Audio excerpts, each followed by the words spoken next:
Hi, my name is Emily Barnett, and I chose to do my project on Chapter 4, Student Diversity, and I chose the topic, How does socioeconomic status affect student achievement? Socioeconomic status stands for an individual's income, their occupation, their education, and their prestige in society. So that all boils down to how an individual lives in society, how much money they make, what kind of job they have, what kind of education background they have, and how they're thought of in the society. One thing I want to talk about is the social class groupings. So the top 5% make $186,000 or more. The upper class is $100,000 or more. The upper middle class is $63,000 or more to $100,000. The lower middle class is $40,000 to $63,000.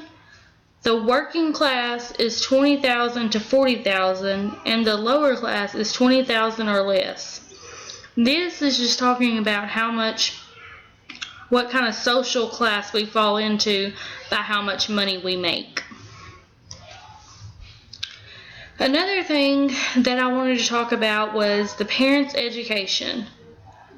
Because sometimes whenever we have kids in the classroom and we ask them about their parents, 51% says that they graduated from college, 14% has some education after high school, 15% graduated from high school, and 7% did not finish high school. I thought the 15% that graduated from high school and the 14% that have education after high school, I thought that was really good, because in this day and time we are not seeing that much anymore. Most people get out of high school and go straight to work.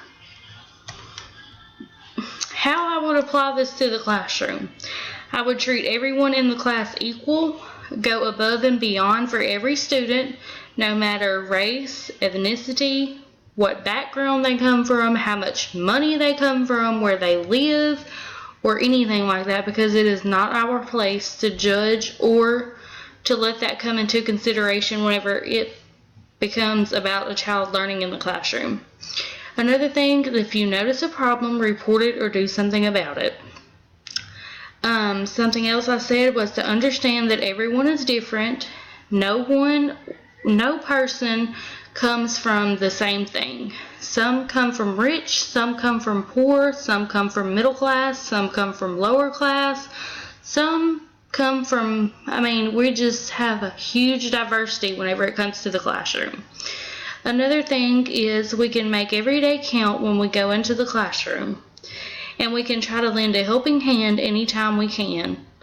And this goes for all of our students. We never know what we're going to embark on from each day whenever we walk into the classroom, and it's so important for us to treat all of our children equal. Thank you.